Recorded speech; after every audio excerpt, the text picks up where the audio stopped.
चुड़ैल की बांसुरी। एक सुहाना सा दिन होता है और मगन, रामलाला, चंदन, राजन, तपन और गोलू के पापा गांव के बरगद के पेड़ के नीचे बैठकर अपनी शाम की गपशप कर रहे हैं।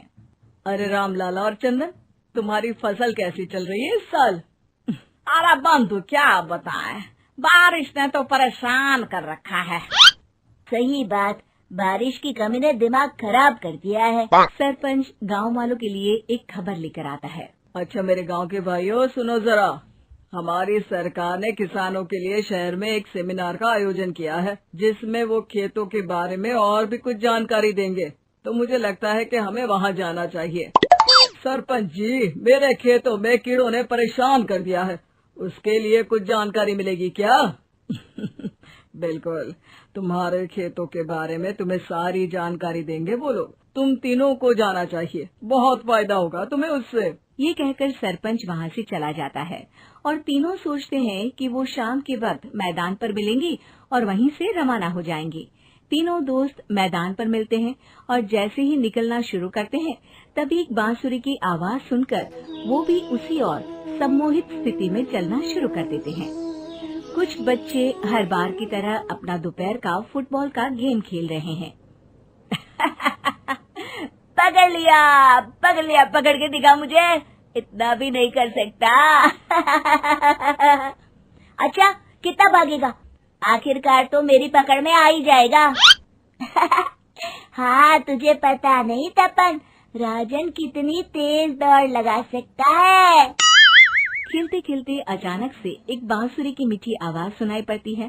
सारे बच्चे उसका पीछा करने लगते हैं। शाम हो गई है और बच्चों के घर न आने की वजह से उनकी माँ मैदान में पहुँच जाती है। राजन बेटे, अरे ओ राजन बेटे, किधर चले गए? इतनी देर हो गई, घर वापस क्यों नहीं आए बेटे?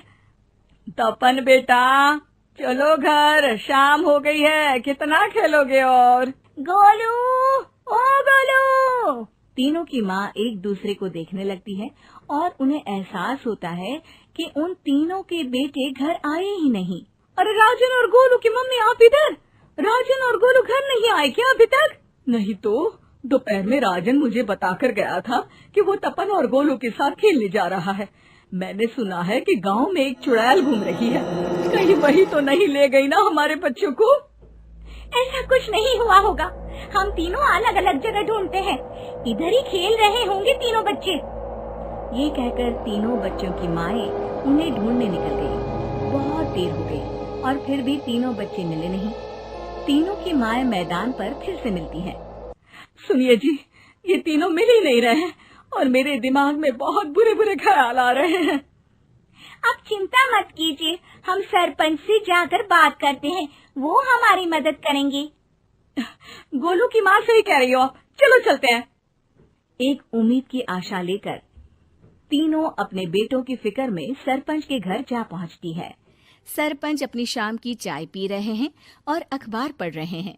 तभी तीनों की माँ हड़बड़ी में भागकर उनके पास आती है। अरे अरे, आप तीनों इतनी डरी हुई क्यों हो? क्या हुआ? ऐसी क्या बात हो गई? तिवारी जी, हमारे लड़के दोपहर से खेलने गए हैं और अब तक लौटे नहीं हैं। हमने उन्हें सब जगह ढूंढा, लेकिन हमें वो मिले ही नहीं, इसीलिए हम भागकर आपके पास आ गए। अच्छा, इनके पिता कहाँ है? ये कुछ काम के लिए शहर गए हैं, इसीलिए हम भागकर आपके पास आए हैं। हाँ, मैं उसके बारे में भूल ही गया था।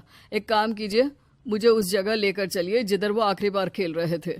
सरपंच घर से एक डंडा लेकर तीनों के साथ मैदान की ओर निकल पड़ते हैं। तीनों मैदान पर पहुंच जाते हैं और उन्हें ढूंढने के लिए कुछ सुराग खोजना शुरू करते हैं। आपको कोई ऐसी जगह पता है जहाँ ये तीनों साथ में मिलते हैं? नहीं जी, ऐसी तो कोई जगह नहीं पता। अचानक से वही बांसुरी की आवाज आना शुरू हो जाता है और सरपंच सम्मोहित होकर उस आवाज की तरफ जाना शुरू कर देते हैं। अरे तिवारी जी, आप ठीक तो हैं? कहाँ जा रहे हैं? अरे ओ तिवारी जी, वो हमें सुन नहीं पा रहे हैं क्या? सरपंच बांसुरी की धुन में झुककर उसी दिशा में आगे बढ़ रहे थे। ये आवाज कैसी? ऐसा लग रहा है कि कोई बांसुरी बजा रहा हो। हाँ, सरपंच जी भी उसी दिशा में जा रहे हैं। सरपंच का पीछा कर तीनों मैदान के टूटे हुए बंगले पर पहुंच गए और सरपंच के पीछे दरवाजे के अंदर घुस गए। तीनों बंगले के अंदर झांकते हैं तो देखते हैं कि बहुत अच्छे से संभाला गया है बंगला। उतने में एक हंसी की आवाज आती है।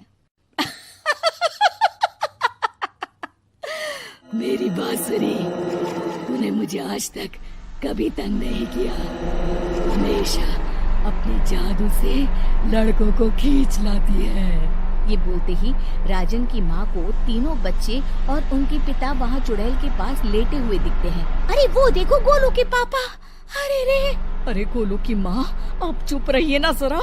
उस चुड़ैल ने देख लिया तो हम भी फंस जाएंगे। इन्हें बचाएगा कौन? लगता है ये शहर गए ही नहीं और इस चुड़ैल ने इन सबको भी यहीं बुला लिया है। अब हमें इन्हें छुड़ाना होगा। एक काम करते हैं। राजन की मम्मी गोलू और तपन की मम्मी को एक प्लान बताती है। बिल्कुल सही कह रही हो राजन की मम्मी। चलो आज इस चुड़ैल को मजा चखाते हैं। तीनों माएं अपने छुपने की जगह से बाहर निकलती हैं और एक्टिंग करना शुरू कर देती है। ये तो बढ़िया है। अब इसका असर औरतों पर भी हो रहा है। वाह जी वाह। तीनों माएं चुड़ैल की थोड़ा करीब आती हैं। राजन और गोलू की माँ चुड़ैल को पकड़ लेते हैं और तपन की माँ बांसुरी हाथ से पकड़कर तोड़ देती है। अरे पागल औरत, ये क्या कर दिया?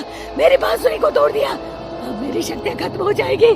तुम्हें तो अरे तुझे क्या लगा चुड़ैल कहीं की हमारे बच्चों को और पतियों को हाथ लगाएगी तू? बांसुरी टूटने की वजह से चुड़ैल खाक होकर गायब हो जाती है और सारे लोगों की आंख खुल जाती है। सब अपने परिवार को लेकर उस बंगले से बाहर निकल जाते हैं। कहते हैं ना, नारी